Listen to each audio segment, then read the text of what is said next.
അപ്പനെ പറയിക്കാനുണ്ടായ പുത്രൻ എന്ന് കേട്ടിട്ടില്ലേ? ദേ കണ്ടോളൂ, ഉമ്മൻചാണ്ടിയെ പറയിപ്പിക്കാൻ വേണ്ടി ഉണ്ടായ പുത്രൻ. ആകെയുള്ള ക്വാളിറ്റി, ഞാൻ അപ്പൻ്റെ മകനാണ്, അപ്പൻ ഇരുന്ന തഴമ്പ് എൻ്റെയിലുണ്ട്. ഇതും വെച്ചുകൊണ്ടാണ് ഓരോ ക്യാമറകളും ഓൺ ചെയ്ത് വെച്ച് ഊളത്തരങ്ങൾ കാണിക്കുന്നത്.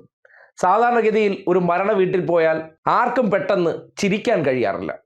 പക്ഷേ ചില കഞ്ഞിക്കുഴി കോമാളികളുണ്ടെങ്കിൽ മരണ വീട്ടിൽ വരെ പോകുന്നവർക്ക് ചിരിക്കേണ്ട അവസ്ഥ വരും. ഒരു മൈക്കും ഒരു ക്യാമറയും കിട്ടിയാൽ എവിടെയും കയറി ഒരു ഉളുപ്പും നാണവും ഇല്ലാതെ അഭിനയിക്കാനുള്ള ഒരു പ്രത്യേക വൈഭവം. മരണ വീട്ടിൽ ചെന്നിരുന്ന് രാമായണം വായിക്കുകയാണ്. ഒരു MLA എന്തിനാണിത് കാട്ടുന്നത്? ചീപ്പ് പബ്ലിസിറ്റി.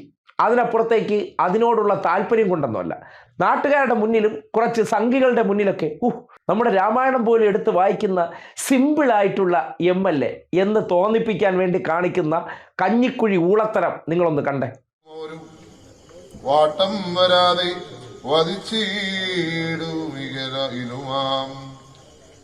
സാപജ്ഞ ജാതപരാഭവം കൊണ്ടുള്ള താപവും പൂണ്ടു ധരണയിൽ വാഴുകയിൽ നല്ലു മരണമതിനില്ല സംശയം ചൊല്ലുവൻ ഞാൻ തവ നല്ലതു കേൾക്ക നീ ഉത്സാഹമുണ്ട്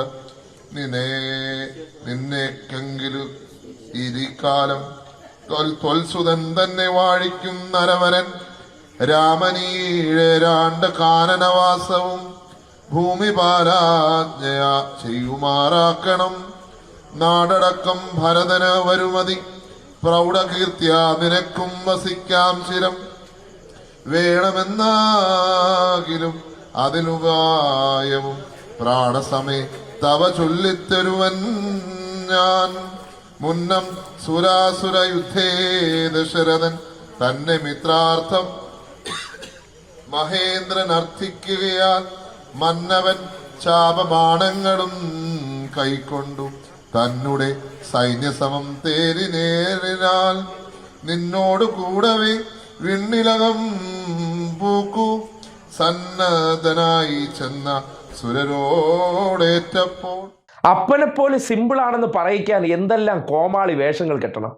ഒരു MLA എന്നുള്ള നിലയ്ക്ക് അവിടെ ചെന്നാൽ ഇതൊക്കെയാണോ കാണിക്കേണ്ടത്? നിങ്ങൾ ഒരു കാര്യം ആലോചിച്ചാൽ മതി. ഒരാൾ ഒരു രാമായണം കൗതുകം കൊണ്ടോ അല്ലെങ്കിൽ വീട്ടുകാർ ആവശ്യപ്പെട്ടപ്പോൾ അല്ലെങ്കിൽ വീട്ടുകാർക്ക് അവിടെ രാമായണം വായിക്കണമെന്ന് ഒരു ആഗ്രഹമുണ്ടായിരുന്നു, വായിക്കാൻ ആളെ കിട്ടിയില്ല.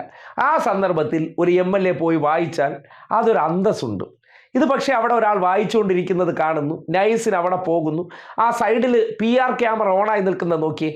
സ്വന്തം ഇഷ്ടപ്രകാരം രാമായണം വായിക്കുന്നത് പോലെ മരണ വീട്ടിൽ പോലും പോയി നിന്ന് ഉളുപ്പില്ലാതെ ക്യാമറ ഫോട്ടോഷൂട്ട് നടത്തുന്ന ഊളത്തരം നാട് ശ്രദ്ധിക്കേണ്ടതുണ്ട്. സ്വയം സിമ്പിളനാകാനായിട്ട് എന്തെല്ലാം കോമാളിത്തരങ്ങൾ കോൺഗ്രസ്സുകാർ കാട്ടുന്നുണ്ട്. അതിലൂടെ എന്തോ വലിയ ജനകീയനാകാനായിട്ട് പരിശ്രമിക്കുകയാണ്. ഇങ്ങനെയൊക്കെയാണോ വ്യക്തി ജനകീയനാകേണ്ടത്? ഇങ്ങനെയൊന്നുമല്ല. കോട്ടയം മെഡിക്കൽ കോളേജിലെ കെട്ടിടം ഇടിഞ്ഞു വീണപ്പോൾ ബിന്ദുവിന് 10 ദിവസത്തിനകം വീട് വെച്ച് കൊടുക്കുമെന്ന് പറഞ്ഞു. നിങ്ങൾ പിന്നീട് ആ വഴി കണ്ടിട്ടുണ്ടോ? ഇല്ല. പക്ഷേ ആ ക്യാമറകൾക്ക് മുന്നിലെല്ലാം അഭിനയിച്ച് തകർക്കാനുണ്ടായിരുന്നു. ഇതുപോലെ തെരഞ്ഞെടുപ്പ് കാലം വരികയാണ്.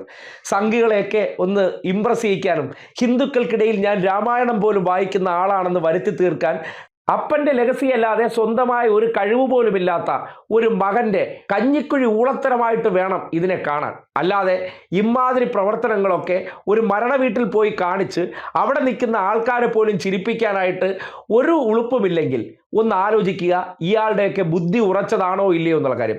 ഇങ്ങനെയുള്ളവരാണോ ജനപ്രതിനിധികളാകേണ്ടതെന്ന് കൂടി ഈ നാട്ടുകാർ ചിന്തിക്കുന്നത് നല്ലതായിരിക്കും.